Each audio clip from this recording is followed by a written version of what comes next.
The Galactic Council chamber buzzed with the usual cacophony of voices, each representing one of the thousands of species that comprise the interstellar community.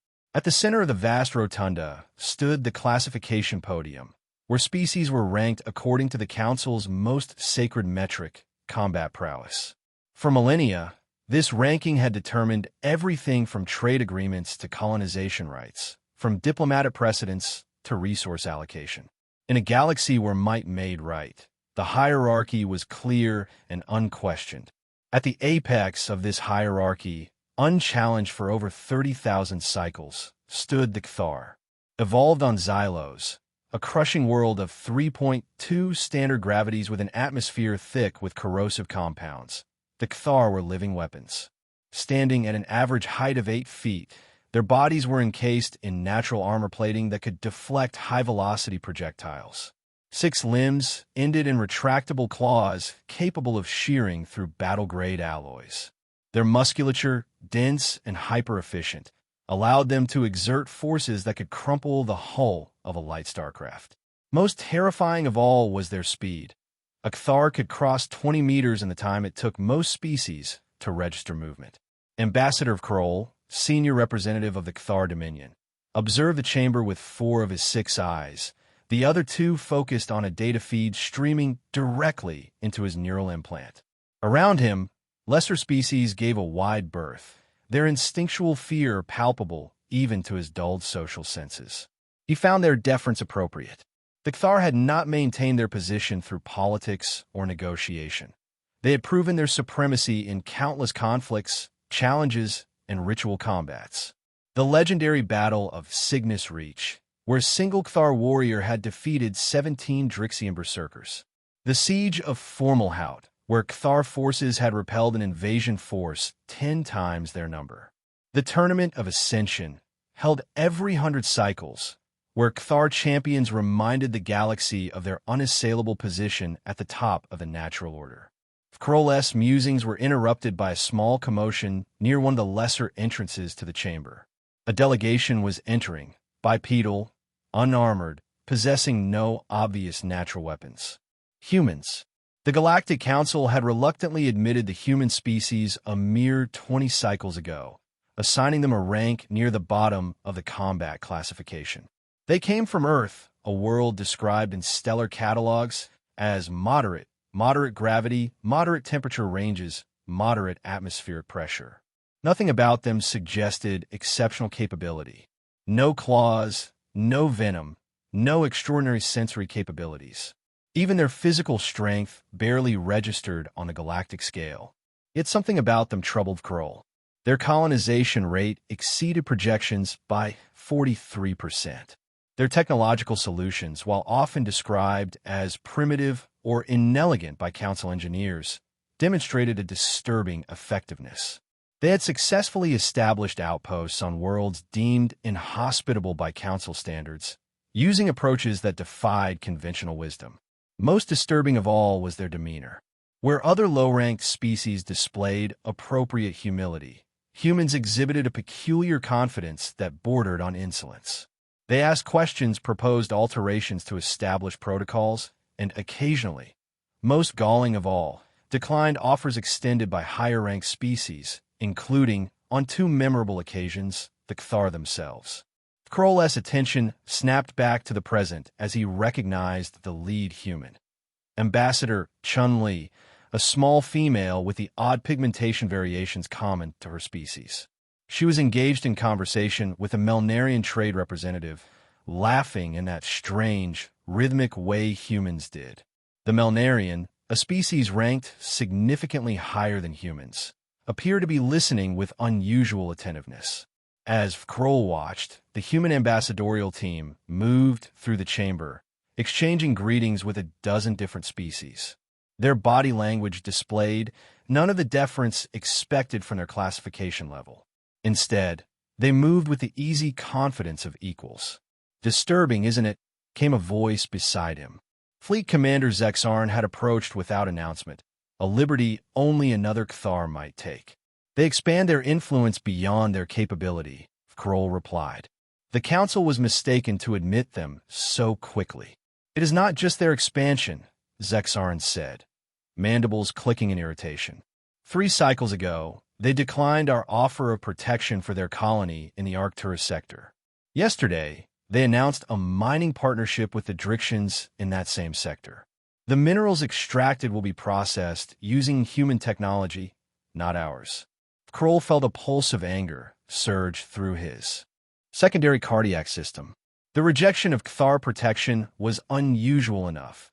To then partner with the Drixians, ancient rivals of the Cthar, was beyond insulting.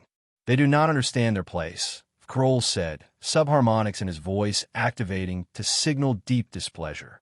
Perhaps, Zexarn replied, they require a reminder. The 2 Cthar watched as the human delegation approached the classification podium and formally requested a re-evaluation of their species ranking, citing new data on adaptive capability and problem-solving metrics. A murmur rippled through the chamber. Reclassification requests were rare and rarely granted. The last successful petition had occurred over 800 cycles ago. For a species as new as humans to request reconsideration bordered on the offensive. As the council adjudicator received the petition with visible reluctance, Ambassador Chinley turned briefly in the direction of the Cthar delegation.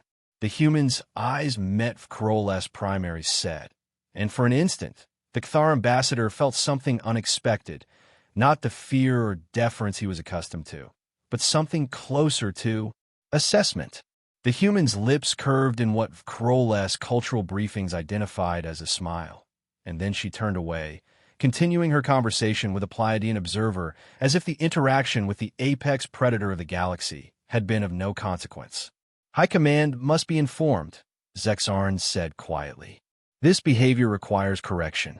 Kroll, still unsettled by the human's gaze, found himself in complete agreement. The Supreme Command Center of the Cthar Dominion orbited Xylos in an irregular pattern designed to confound targeting systems. Its obsidian surfaces absorbed rather than reflected light, making it nearly invisible against the backdrop of space. Inside, the 7 members of the High Command gathered in a chamber designed to mimic the gravity and atmosphere of the homeworld, conditions that would kill most other species within minutes. The data is conclusive, Strategic Director Makvar projected into the shared neural space. Human influence has increased by 17% in the past cycle alone. Their diplomatic connections now extend to 32 species across 4 sectors. Their technology remains inferior, countered war Minister Kvex.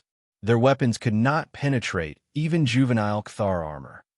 Yet they have acquired defensive capabilities from the Arcturians, Makvar replied, and their ships now incorporate Pleiadian navigation systems.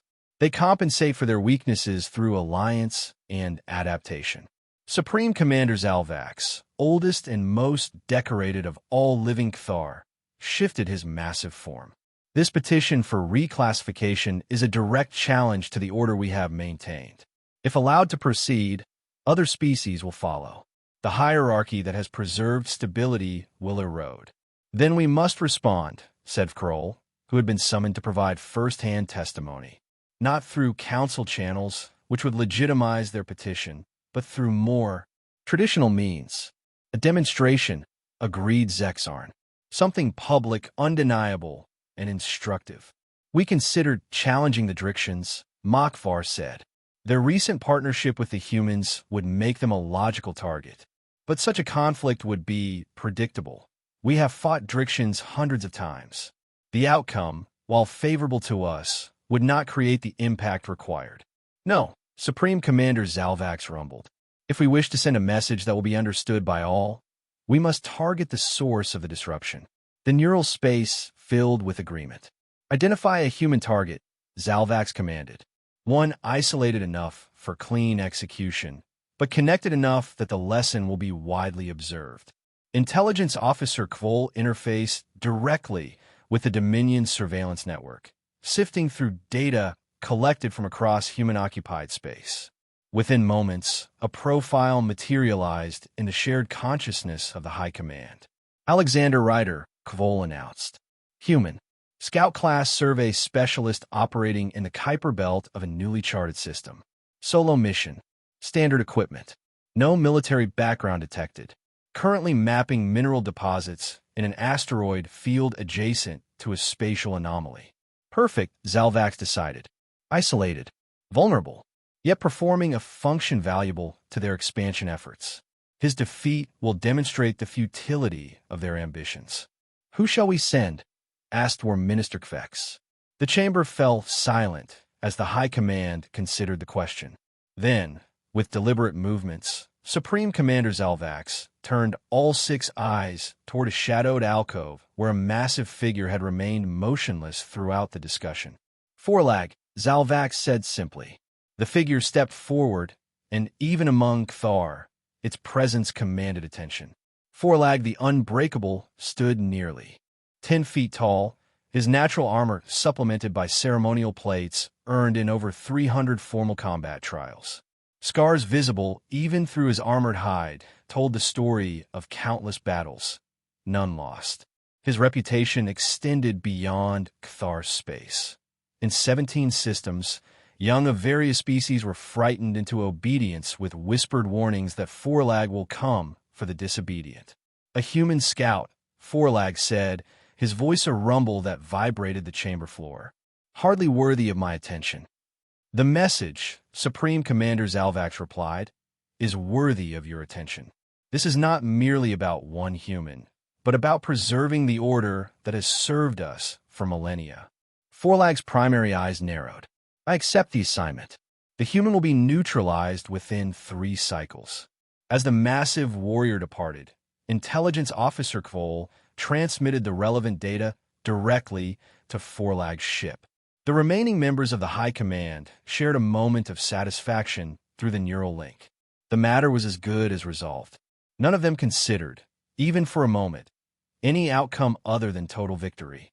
Alex Ryder floated in a maintenance harness on the exterior of his survey vessel, the Wanderer.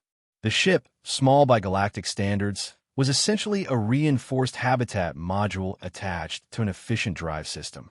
Its hull bore the scars of micrometeorite impacts and radiation exposure, badges of honor for a ship that had ventured into regions most pilots avoided. Through his helmet, Alex had an unobstructed view of the asteroid field he'd been mapping for the past 2 weeks. The client, a consortium of mining companies, wanted comprehensive data on composition, velocity, and accessibility of the resources floating in this remote corner of space. The work was methodical, occasionally dangerous, and exactly what Alex preferred: solitary, technical, and far from the politics of the core worlds. He finished securing the calibration panel on the ship's primary sensor array and allowed himself a moment to admire the view. The asteroid field framed a distant spatial anomaly, a tear in conventional space that emitted pulses of exotic radiation across the spectrum. The phenomenon created difficulties for his instruments, but provided a spectacular light show as radiation interacted with ice crystals and metallic dust scattered throughout the field. Like watching the northern lights from Alaska, Alex murmured to himself, the memory of Earth's auroras bringing a slight smile to his lips. He pushed out from a hull and maneuvered back toward the airlock, his suit's thrusters leaving brief contrails in the vacuum. Inside the Wanderer, Alex removed his helmet and ran a hand through close-cropped hair.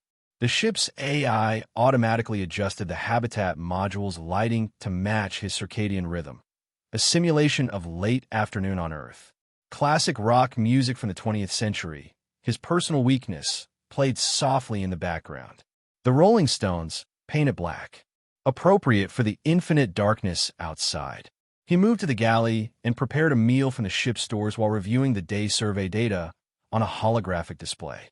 The mineral readings from the latest cluster of asteroids showed promising concentrations of rare earths and heavy metals.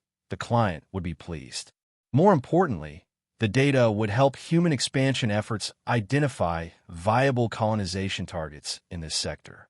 As he ate, Alex's eyes drifted to a small collection displayed in a sealed case near his bunk. Space rocks of various sizes and compositions, gathered from different systems he'd surveyed over his 15-year career. Each one told a story, held a memory. The jagged black stone from the rings of a gas giant where he'd nearly lost his ship to a sudden storm. The perfectly spherical purple pebble from a moon that defied conventional gravitational modeling. The crystalline formation that changed color depending on how you looked at it, found floating in deep space with no parent body in sight. His meal finished, Alex was about to begin his end-of-day log entry when the ship's proximity alert sounded, a harsh, insistent tone that indicated an unscheduled approach. Out here, over 30 light-years from the nearest settled system, any approach was unscheduled. Identity of approaching vessel? Alex asked the ship's AI. Unknown configuration. The AI responded. Mass and energy signature suggest Cthar design. Approaching at sublight speed. Current vector will intercept our position in 17 minutes. Alex frowned. The Cthar rarely ventured this far from their established territories, and they had no known interests in this sector. More concerning, they almost never traveled alone. Cthar vessels typically moved in battle groups of 3 or more. Hail the vessel, Alex instructed. Standard diplomatic protocols. The AI initiated contact, broadcasting recognition signals and position data, as required by Galactic Council conventions. Alex moved to the cockpit and activated the manual controls. Not because he didn't trust the AI's piloting capabilities, but because years of operating in dangerous regions had taught him to prefer direct control in uncertain situations. The approaching vessel didn't respond to the hail. Instead, it adjusted course slightly, matching the Wanderer's orbit around a particularly large asteroid. The maneuver effectively blocked the most obvious escape vector. Distance now 12 minutes at current velocity, the AI updated. Vessel is scanning our systems. Defensive countermeasures activated. Alex considered his options. The Wanderer was equipped with standard defensive systems, shields that could withstand micrometeorite impacts and moderate energy weapons, but nothing that would repel a determined Cthar assault. His best option was communication and de-escalation. Keep broadcasting peaceful intentions, he instructed the AI. Add that we are on a council-registered survey mission with no military or strategic objectives. The Cthar vessel continued its approach, now visible through the cockpit viewport as more than just a moving light among the stars. Its design confirmed the AI's identification. The characteristic obsidian surfaces and asymmetrical configuration were unmistakably Cthar. The ship was smaller than a standard Cthar battlecruiser, but still dwarfed the Wanderer by a factor of at least 5. Incoming transmission, the AI announced. On screen, Alex replied, straightening in his chair and composing his features into a neutral, professional expression. The view screen flickered and resolved into the image of a Cthar warrior. Even by their imposing standards, this individual was exceptional. Massive, scarred, adorned with what appeared to be ceremonial armor overlaying natural plating. 4 of its 6 eyes focused directly on Alex, while 2 scanned in different directions, a disorienting sight for most species, but one Alex had encountered in previous dealings with the Cthar. Human scout vessel. The Cthar's voice thundered, translation software only partially softening the harsh subharmonics. I am Forlag of the Cthar Dominion. You have entered space claimed by the Dominion. Alex kept his expression neutral despite his confusion. This region was unclaimed according to all official charts. The Cthar had no established presence here, no registered mining operations, no strategic installations. This was by all accounts neutral space pending survey. Greetings, Forlag of the Cthar Dominion, Alex replied evenly. I am Alexander Ryder, survey specialist operating under Galactic Council Registry 7729 Echo. My charts indicate this is unclaimed space open to scientific survey. If there has been a territorial update that hasn't reached the registry, I apologize for the intrusion. The Cthar's mandibles clicked in what Alex recognized as a gesture of contempt. Your apology is irrelevant, as is your registry. The arrogance of humanity has not gone unnoticed by the Dominion. Your species' disrespect for the established order requires correction. Alex blinked, caught off guard by the direct hostility. Relations between humans and Cthar had been cool, but correct since Earth joined the Galactic Council. There had been no incidents, No conflicts, no formal grievances filed through council channels. I'm afraid I don't understand, Alex said carefully. Has there been some diplomatic incident I'm unaware of? I'm just a survey specialist. You are human, Forlag interrupted, voice reverberating with disdain. That is sufficient. The council has been too lenient, allowing your kind to behave above your classification. The Cthar Dominion has decided a demonstration is necessary. Alex felt a chill that had nothing to do with the ship's temperature. The Cthar were known for their adherence to the combat-based hierarchy that governed galactic council politics.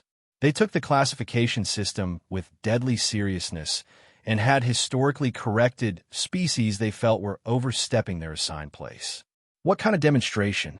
Alex asked, already calculating escape trajectories and survival odds. Neither looked promising. A simple one, Forlag replied, mandibles spreading in what passed for a Cthar smile. Combat. You and I. Natural abilities and standard personal equipment only. No military-grade weapons. The outcome will be documented and transmitted to your government and the council as a reminder of the natural order. Alex stared at the screen, momentarily speechless. The Cthar was challenging him to personal combat, a practice that, while technically permitted under council law as a means of resolving certain disputes, had fallen out of favor among most civilized species centuries ago. More to the point, it was a contest Alex could not possibly win. The physical disparities were too great. I'm not authorized to represent humanity in formal combat, Alex said finally. I suggest we contact the council mediators and refusal will be taken as submission, Forlag cut in. Your vessel will be destroyed, and the record will show that humanity chose destruction over honorable contest. Is that the message you wish to send to the galaxy, human? Alex closed his eyes briefly. There was no good option here. The Wanderer couldn't outrun or outfight the Cthar vessel. Even if he somehow managed to broadcast a distress signal, the nearest human outpost was days away at best. And while the destruction of a registered survey vessel would certainly provoke diplomatic consequences, the Cthar seemed prepared to accept those consequences to make their point. At least in personal combat, he'd have, well, not a chance exactly, but perhaps an opportunity to document what was happening to ensure that whatever point the Cthar were trying to make didn't go uncontested.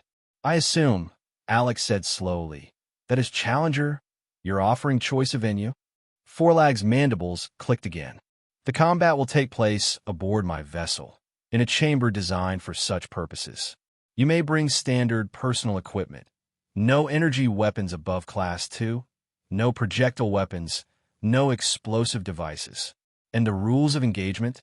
Combat continues until one participant can no longer continue or surrenders, Forlag stated. Lethal force is permitted, but not required. Alex nodded, his mind racing through options, few of them promising. I accept your challenge, Forlag of the Cthar Dominion. I'll need 30 minutes to secure my vessel and prepare. You have 20, Forlag replied before terminating the transmission. The moment the screen went dark, Alex sprang into action. Ship, record complete log of that interaction and encrypt it with my personal key. Set to broadcast on all emergency frequencies if I don't return and enter proper authorization within 24 hours. Acknowledged, the AI responded. Preparing emergency protocol. Alex moved quickly to his quarters, stripping off his casual clothing and donning his EVA suit. Not the bulky maintenance model he'd been using earlier, but a lighter, more flexible version designed for operations in variable gravity environments. The suit offered minimal protection against physical trauma, but its environmental systems and enhanced joint servos might provide some advantage. Next, he collected his multi-tool, a compact device that incorporated various implements useful for survey work: scanner, laser cutter, diagnostic probe, and basic medical functions. Not designed as a weapon, but better than nothing. From his emergency kit, he selected a high-intensity flashlight, a canister of nanofiber repair cord rated to support several tons, a tube of industrial-grade adhesive used for emergency hull repairs, and a packet of emergency rations. the latter chosen not for sustenance, but for a specific property he'd discovered accidentally during a previous mission. As he gathered these items, Alex's mind replayed everything he knew about Cthar physiology and combat techniques. It wasn't much. The species wasn't exactly forthcoming with potential weaknesses, but his military background and survival training had included some information on all major council species. Cthar were incredibly strong and fast. Their natural armor could deflect most handheld energy weapons and was highly resistant to puncture or blunt force trauma. Their vision covered a wider spectrum than human standard and operated efficiently in near-total darkness. Their reflexes were approximately 3 times faster than peak human capability. But they weren't invulnerable. Their joint connections, where the armor plates met, were potential weak points. Their sensory organ clusters, while protected, could be overloaded by sudden extreme stimuli. And their combat style, while devastatingly effective, tended to follow predictable patterns against opponents they considered inferior. Would any of that be enough to save him? Probably not. But Alex had survived situations with bad odds before.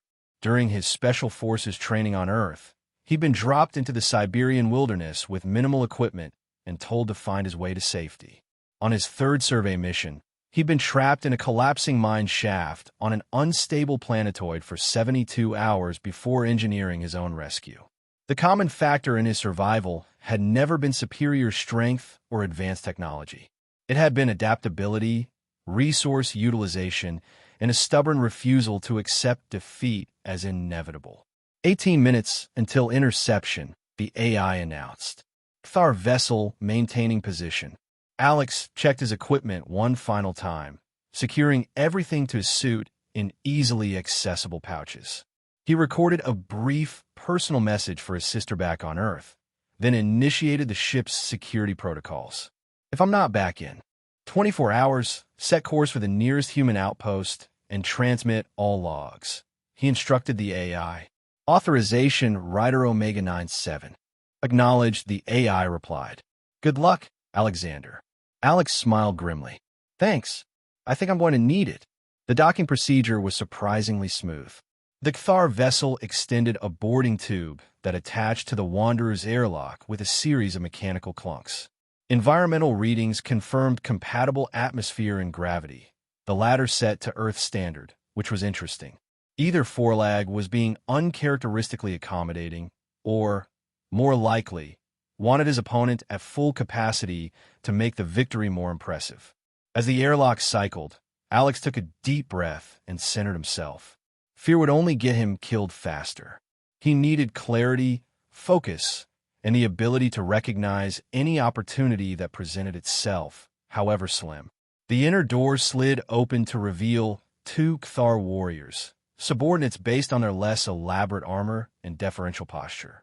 They were still intimidating by any reasonable standard, each standing over 7 feet tall with natural weapons that could tear Alex apart in seconds.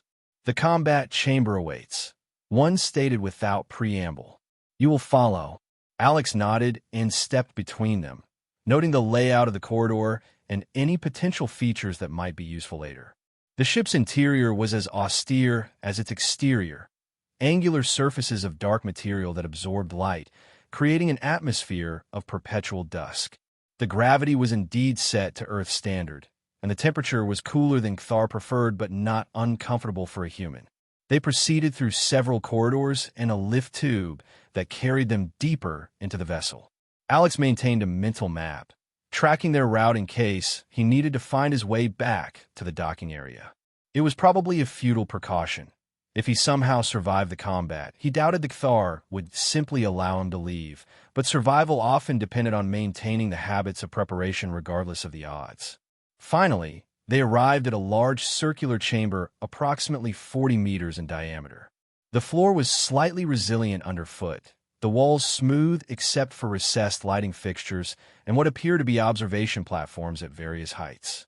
The center of the space was empty, but the periphery contained various obstacles, pillars, barricades, raised platforms, that created a complex topography. Waiting in the center of the chamber was Forelag. In person, The Cthar warrior was even more imposing than he had appeared on the view screen. His armor gleamed dully in the low light, ceremonial markings etched into both the natural plates and the artificial supplements. All 6 of his eyes tracked Alex's entrance, and his massive form seemed almost to vibrate with restrained energy. The 2 escort warriors stepped back, leaving Alex alone, facing Forlag across 20 meters of open floor. Human, Forlag's voice filled the chamber.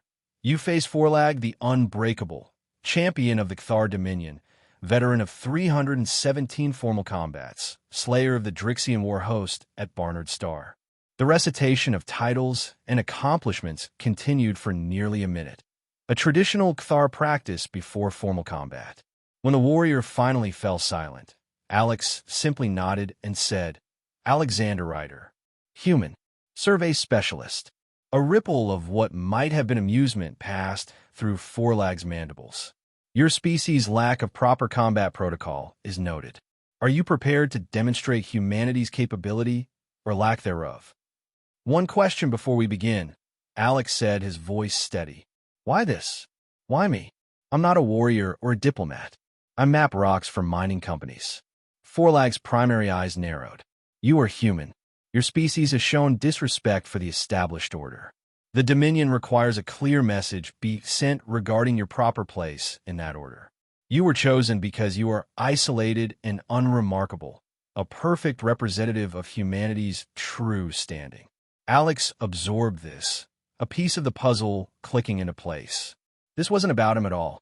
Something had happened, some perceived slight or challenge to Cthar authority, and the Dominion had decided to respond with a demonstration of force against an easy target.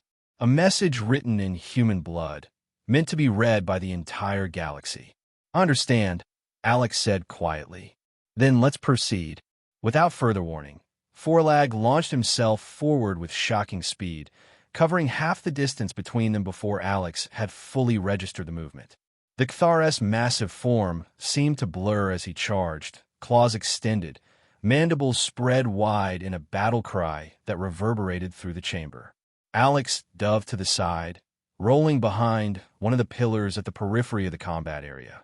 He felt rather than saw Forlag's claws slash through the space he had occupied a fraction of a second earlier. The pillar shuddered as the Cthar collided with it, the impact enough to dent the seemingly solid material. Moving on instinct and training, Alex circled away, using the obstacles to maintain distance and break line of sight. Forlag recovered instantly from the impact and pursued, his movements precise despite his size and mass. He didn't charge blindly this time, but stalked forward with measured steps, all 6 eyes scanning for his opponent. Running prolongs the inevitable, Forlag called out, his voice echoing from multiple directions in the chamber. Face your defeat with the dignity your species lacks. Alex didn't respond. Instead, he used the moment to activate his multi-tool, setting it to diagnostic mode. The device began scanning his surroundings, including Forlag, gathering data on composition, structure, and potential vulnerabilities. The information streamed to the heads-up display inside his helmet, adding to what he could observe visually. Forlag lunged again, this time anticipating Alex's evasive pattern. One massive claw caught the edge of Alex's suit, tearing through the outer layer before the human managed to twist away. There was no pain. The claw hadn't reached skin, but the near miss sent a surge of adrenaline through Alex's system. He needed to change the dynamic. Evasion alone would eventually fail as Forlag learned his patterns and the confined space limited his options. He needed to act, not just react. As Forlag prepared for another charge, Alex unclipped the high-intensity flashlight from his belt and adjusted it to maximum focus. When the Cthar lunged, Alex activated the light and directed it straight into his opponent's primary eye cluster. The effect was immediate.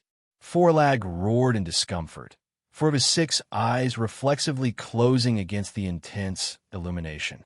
The Cthar's charge went wide, missing Alex by a wider margin than previous attacks. The moment of disorientation was brief. Cthar eyes adjusted quickly, but confirmed what Alex had suspected. Despite their natural advantages, they could be affected by sensory overload. A primitive trick, Forelag snarled as his vision recovered. Is this the best humanity offers? Light and evasion. Just getting started, Alex replied, using the moment to circle around to a different position.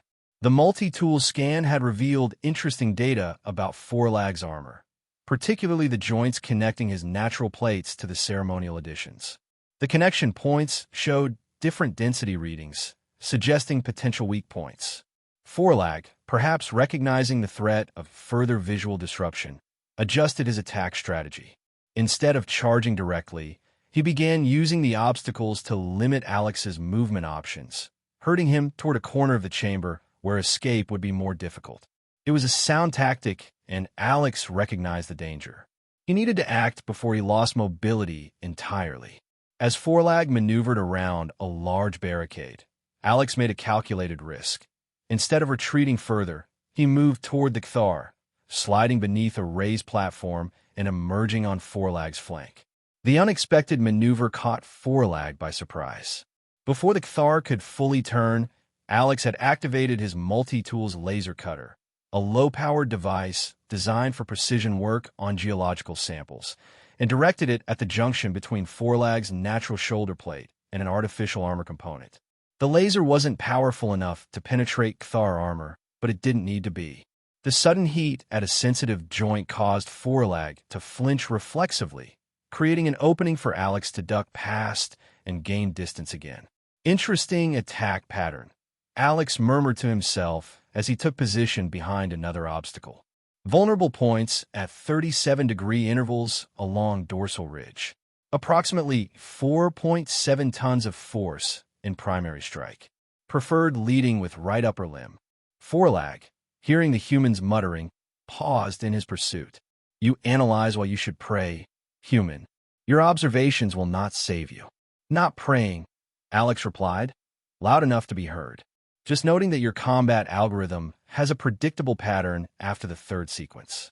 Once established, your strikes follow a fixed rotation until the target alters their evasion strategy. The Kthar's mandibles clicked rapidly, a sign of agitation. You know nothing of Kthar combat techniques. I know you telegraph your lateral strikes by shifting your weight to the opposite foot first, Alex said, continuing to circle the chamber. I know your ceremonial armor restricts movement at your left shoulder joint by approximately 12 degrees. And I know you're becoming frustrated because this should have ended already. Forelag roared and launched into a berserk charge, abandoning the methodical approach in favor of overwhelming force. Alex had counted on this. Reaction. Kthar warriors were notorious for their pride and their rage when that pride was challenged. As Forelag charged, Alex threw the packet of emergency rations directly into the Kthar's path. The package burst open on impact with the floor, releasing a cloud of highly concentrated, nutrient-dense powder. The substance, designed to provide maximum calories in minimal volume, had another property Alex had discovered on a previous mission. When dispersed in air, it created a fine, clinging dust that was nearly impossible to clear from optical sensors. Forelag charged directly into the cloud. The powder coated his membranes and respiratory openings, causing him to cough violently and blink rapidly in an attempt to clear his vision. The Kthar's charge faltered, and he collided with a barrier, momentarily disoriented. Alex used the opportunity to implement the next phase of his desperate plan. Taking the nanofiber cord from his belt, he quickly created a tripwire configuration between two obstacles in Forelag's likely path once the Kthar recovered his senses. The cord, nearly invisible in the chamber's low light but strong enough to temporarily restrain even Kthar's strength, was set at ankle height. As Forelag regained his composure and located Alex again, the human positioned himself behind the tripwire, seemingly cornered. The Kthar's mandibles spread in what passed for a triumphant smile. Nowhere left to run, human, Forelag growled, advancing with measured steps. Your tricks delay the inevitable. Alex stood his ground, watching the massive predator approach. Maybe I'm exactly where I need to be. Forelag charged, his massive form hurtling toward the seemingly trapped human. At the last possible moment, Alex dove to the side. The Cthar, focused entirely on his prey, failed to notice the nearly invisible cord until his forward leg caught it mid-stride. The nanofiber, despite its strength, wouldn't normally stop a Cthar at full charge. But physics remained consistent across species. The sudden resistance at ankle level, while Forlag's upper body continued forward, created a catastrophic disruption to his balance. The mighty warrior pitched forward, momentum carrying him into a spectacular fall that shook the chamber floor. Before Forlag could recover, Alex was in motion. He activated the industrial adhesive and sprayed it in a precise pattern across the junction points of Forlag's armor, where his multi-tool had identified weaknesses. The adhesive, designed to create emergency seals on spacecraft hulls, began to harden instantly on contact with air. Forlag roared and tried to rise, only to discover that key joint articulations in his armor were now severely restricted. The adhesive had created rigid bonds between plates that needed to flex for movement. He could still move, but with significantly reduced speed and range of motion. "What have you done?" Forlag bellowed, his voice containing something new. Confusion mingled with the first notes of uncertainty. "Applied basic materials science," Alex replied, circling to maintain distance while the adhesive fully set. "Your armor is impressive, but the connection points follow predictable stress distribution patterns. Restrict movement at those points, and the entire system becomes compromised." Forlag managed to get to his feet, but his movements were stiff, jerky. The Cthar warrior tried to lunge forward, but what should have been a lightning-fast strike became a clumsy advance. Alex easily sidestepped, then used his flashlight again, this time sending the beam directly into Forlag's secondary eye cluster. The combined effects of restricted movement and visual disorientation caused Forlag to stumble again. This time, Alex was ready with the remainder of the nanocord. Moving quickly around the disoriented warrior, he wrapped the cord around crucial joint points, creating additional restrictions. Each loop of cord was secured with more adhesive, creating a progressively more restrictive binding. Within minutes, the galaxy's most feared predator stood immobilized in the center of his own combat chamber, his limbs locked in awkward positions by a combination of industrial adhesive and reinforced nanocord. Forlag could still move his head and speak, but his combat effectiveness had been reduced to zero. Alex stood back, breathing heavily from exertion but otherwise unharmed. He retrieved a nutrient bar from his suit pocket and took a bite, chewing thoughtfully as he regarded his handiwork. "Interesting problem," he said conversationally. "How to neutralize an opponent with vastly superior physical capabilities using only limited tools. My old instructor used to say the solution rarely involves matching strength against strength." Forlag's mandibles clicked rapidly in fury and disbelief. This is not combat. This is trickery, deception. This is adaptation," Alex corrected. "You chose the format, natural abilities, and standard equipment. My natural abilities include problem-solving and resource utilization. My standard equipment includes tools designed for various functions, which I repurposed based on observed vulnerabilities." "Release me," Forlag demanded. "We will fight properly, warrior to warrior." Alex took another bite of his nutrient bar. "I think we already did that. You fought exactly as a Cthar warrior would. I fought exactly as a human scout would. The outcome speaks for itself." The massive Cthar strained against his bonds, managing only to shift slightly before the adhesive and cord held firm. "The Dominion will not accept this. They will destroy you, your vessel, your entire species." "I don't think so," Alex replied calmly. "Combat was your choice of resolution. By your own traditions, the outcome must be honored."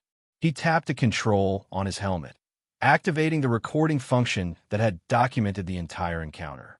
"Besides, the galaxy will see exactly what happened here. Not a defeat through trickery, but a victory through adaptation. The very quality your Dominion dismissed when classifying humanity." Forlag fell silent, the full implications of his situation apparently sinking in. The Cthar warrior, undefeated in centuries of combat, had been neutralized by a human using nothing more than survey tools and quick thinking. What will you do now, human? Forlag finally asked, his voice subdued. Alex considered the question. I'm going to contact your ship's command system and request medical assistance for you. Nothing lethal happened here, and I'd like to keep it that way. Then I'm going to escort you to the nearest council station, file a complete report on this incident, and return to my survey mission. He paused. I'm already behind schedule. The journey back to the nearest Galactic Council outpost was tense but uneventful. After Forlag subordinates had verified their commander's condition and reviewed the combat recordings, they offered no resistance to Alex's proposed course of action. Whether out of respect for combat traditions or a simple shock at the outcome was unclear. Alex transmitted a brief message to the Wanderer's AI. Situation resolved per Adaptation Protocol 7. Returning with Cthar vessel to Council Station Epsilon 9. Expect delay of approximately 37 hours to mission timeline. At Station Epsilon 9, a facility inhabited by representatives of 17 Council species, Alex delivered Forlag, now freed from the adhesive bonds but still visibly shaken, to the security personnel. He filed a standard incident report that included full documentation of the challenge, the combat, and its resolution. To the astonishment of the station's commanding officer, a Pleiadian with over 2 centuries of diplomatic experience, Alex requested no special consideration or punitive measures against the Cthar. The matter was resolved through accepted council protocols, Alex explained, signing the final documentation. No further action is necessary. As he prepared to return to his ship and resume his interrupted survey mission, Alex was approached by a Melnarian communications specialist who had been monitoring council transmissions. You should know, the Melnarian said, multifaceted eyes blinking rapidly in what humans had learned indicated excitement, that recordings of your encounter with the Cthar warrior have already reached 17 systems. The Quantum Com network is experiencing unprecedented traffic volumes. Your name is being discussed in every council chamber. Alex frowned slightly. That's unfortunate. I'd hoped to finish my survey without further interruption. The Melnarian made a trilling sound that translated roughly as astonished laughter. You don't understand. You've done what no species has accomplished in 30,000 cycles. You've defeated a Cthar champion in formal combat. The classification system that has governed galactic politics for millennia has just been upended. Alex merely shrugged. I didn't defeat him because I'm exceptional. I survived because I adapted. That's what humans do. He checked the time on his suit display. Now, if you'll excuse me, I have asteroids to map. As Alex departed, the Melnarian stared after him, mandibles vibrating in a gesture that conveyed profound bewilderment. The human had treated an event of historic galactic significance with the same casual attitude one might regard a minor schedule adjustment. It was, perhaps, the most alien thing about him. Across the galaxy, the implications of what had occurred in that combat chamber were spreading at quantum speeds. In the Grand Council Hall on the neutral world of Terminus Prime, the recording played on massive display screens as representatives of over 300 species watched in stunned silence. The Cthar delegation sat rigid, their normally imposing presence diminished by the images playing before the assembly. Ambassador Kroll, who had initiated the chain of events leading to this moment, found himself unable to meet the eyes of his counterparts. Ambassador Elizabeth Chun of Earth watched the recording with a carefully neutral expression, though those who knew humans well might have detected the slight upward curve of her lips. When the playback concluded, she rose to address the assembly. The Galactic Council has long employed a classification system based primarily on physical combat capability, she began, her voice calm and measured. Humanity has respected this tradition since our admission, despite our belief that it fails to capture the full spectrum of attributes that define a species' potential contributions to our shared civilization. She gestured toward the now dark screens. What you have witnessed is not a refutation of Cthar capability, which remains formidable, but rather a demonstration that the current classification metrics are incomplete. Adaptability, problem-solving, and resource utilization are qualities as valuable as physical strength or natural weaponry. The chamber remained silent as Chun continued.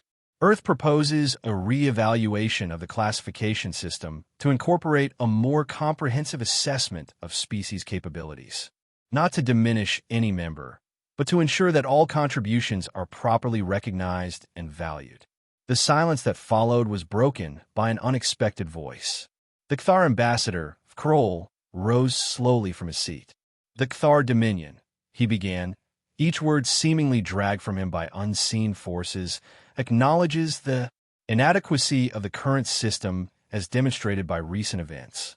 He paused, mandibles clicking in what those familiar with Kthar physiology recognized as profound discomfort. "We support the proposal for reevaluation." The chamber erupted in a cacophony of voices, translations, and exclamations. Species that had existed under Kthar dominance for thousands of cycles could scarcely believe what they had heard. The immovable apex predators of the galaxy had acknowledged a flaw in the system that had cemented their supremacy. In the following cycles, the ripple effects of this momentous shift spread throughout galactic civilization. The Classification Committee, a once ceremonial body that had rubber-stamped the combat-based hierarchy for millennia, suddenly found itself the center of intense debate and reform efforts. Xenobiologists and cultural anthropologists across multiple species began intensive studies of human adaptation strategies, many traveling to Earth to observe the remarkable diversity of environments in which humans had thrived on their home planet alone. The realization that humans had evolved on a world that regularly experienced everything from Arctic blizzards to equatorial heat waves, from oceanic depths to mountain heights, forced a re-evaluation of what constituted an average or moderate planet. More concerning to some observers was the growing understanding of human history. The species that had appeared so unthreatening, so middle of the road in capability, had in fact emerged from millennia of constant warfare, environmental challenges, and technological adaptation. Their apparent lack of natural weapons obscured the fact that they had developed artificial means to compensate for virtually every physical limitation. The term human ingenuity entered the lexicon of a dozen galactic languages, often with connotations that mixed admiration with wariness. For his part, Alex Ryder completed his survey mission on schedule, adding the incident report as a footnote to his standard documentation. When finally recalled to Earth for debriefing 6 months later, he seemed genuinely surprised by the reception that awaited him. "I don't understand the fuss," he told his former instructor, Dr. Marion Winters, as they shared drinks in a quiet corner of a Geneva bar. "I used the tools I had to solve the problem in front of me. Anyone would have done the same." Winters, a veteran of Earth Special Forces and now a training coordinator for the Scout Service, laughed softly. "That's exactly why it happened, Alex. To you, it was just problem-solving. To the Kthar, it was incomprehensible. They've spent 30 millennia believing that the strongest always wins. You showed the galaxy that's not necessarily true." Alex sipped his whiskey thoughtfully. "So what happens now? Now, everything changes." Winters gestured to a nearby window, beyond which the lights of the Galactic Council's newly established Earth Embassy glittered against the night sky. Trade agreements are being renegotiated. Colonization rights are being redistributed based on adaptive capability rather than combat prowess. Species that have been marginalized for centuries are finding their particular skills suddenly in demand. She leaned forward, her expression serious. "And the Kthar are watching us very, very carefully. Your little demonstration showed them something they've never encountered before, a form of strength they don't possess and can't easily counter." Alex frowned. "I don't like the sound of that. Are we looking at potential conflict?" "Actually, no. At least not immediately." Winters smiled slightly. "That's the most interesting part. The Kthar, for all their aggression and pride, are pragmatists at their core. They're already adapting in their own way, sending observers to human colonies, requesting cultural exchange programs, even offering military cooperation in certain sectors. They're studying us," Alex realized. "Of course they are. This is we're studying them. The difference is they're used to being the teachers, not the students." Winters finished her drink. "It's a new galaxy, Alex, and whether you intended to or not, you helped create it. In the observation deck of his personal vessel, now orbiting a distant world far from Cthar space, Forlag the Unbreakable, a title he no longer used, reviewed the recording of his defeat for the 117th time. Each viewing revealed something new, some subtle aspect of human problem-solving he had initially missed. The wounds to his pride remained deep, but they had been partially salved by his new assignment. After a period of disgrace, the High Command had recognized the potential value in his unique experience.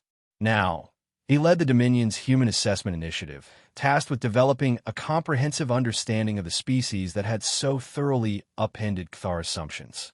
As the recording concluded, Forlag paused on the final image, the human standing calmly beside his immobilized form, casually eating a nutrient bar as if he had just completed a routine task rather than dethrone the galaxy's apex predator.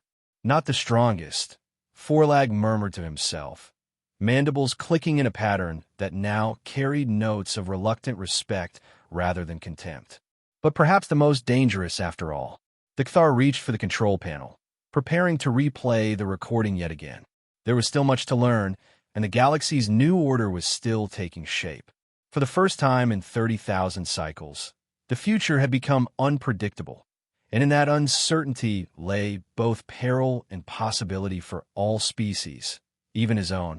As Alex had demonstrated so effectively, it was not necessarily the strongest who survived and thrived in a changing environment, but those most adaptable to change itself.